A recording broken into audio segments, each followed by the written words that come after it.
তোর না বলছি ক্লাসে কোনো মেয়ের দিকে তাকাতে না, তুই কেন মেয়ের দিকে তাকালি? তুই জানিস না তোর সাথে অন্য কোনো মেয়ে দেখলে আমার সহ্য হয় না? আচ্ছা ঠিক আছে বাবা, এরপরে আমি কোনো মেয়ের দিকে তাকাবো না। এখন কলারটা তো ছাড়ো। তাহলে আমার মাথা ছুঁয়ে বলো। আচ্ছা ঠিক আছে, আমি এরপরে কোনো মেয়ের দিকে তাকাবো না। কথাটা যেন মাথায় থাকে। আচ্ছা ঠিক আছে। সকালে খেয়ে এসেছিলে? না, ঘুম থেকে উঠতে দেরি হয়ে গেছে, তাই তাড়াতাড়ি চলে আসছি। আচ্ছা চলো তাহলে আমরা কিছুক্ষণ হেঁটে বাসায় চলে যাই। চলো। আচ্ছা দোস্ত, তোকে না অনেকদিন যাবত একটা কথা বলবো ভাবতেছিলাম, কিন্তু বলি নাই। হ্যাঁ তো বল।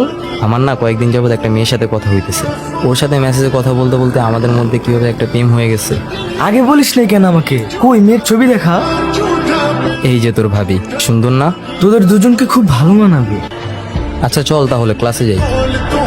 আচ্ছা দোস্ত তুই তাহলে বাসায় চলে যা, আমি একটু পর আসতেছি। কেন তুই যাবি না? আমি যাব, কিন্তু আসিফের সাথে দেখা করে তারপর যাব।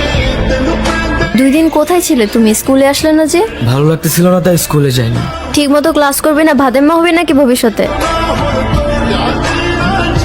এই ছবি তুমি কোথায় পেলে? তোমার বয়ফ্রেন্ড দিছে, মানে আমার বন্ধু আমাদের ফিউচার ভাবিকে দেখাইলো। আমার বন্ধু জানতো না তুমি আমার গার্লফ্রেন্ড, কিন্তু তুমি তো খুব ভালো করে জানতা আবির আমার খুব ভালো একটা বন্ধু। কি প্রয়োজন ছিল আমাকে এভাবে ঠকানোর? একটু বোঝার চেষ্টা করো। আমি যে কিভাবে ইমপ্রেস হয়ে গেছি আমি নিজেও বুঝতে পারিনি। আমি আজকে থেকে ওর সাথে সব কথা বলা বন্ধ করে দেবো। না, আমাদের রিলেশনশিপটা এভাবে নষ্ট করে দিও না প্লিজ। তোর মতো বেইমান আমি আমার লাইফে আর দ্বিতীয়বার আনতে চাই না। তুই আমার চোখের সামনে থেকে যা প্লিজ এইবারে আমার মাফ করে দাও। আমার না ঘৃণা করতেছে। তোর মতো মেয়েকে আমি ভালোবাসতাম।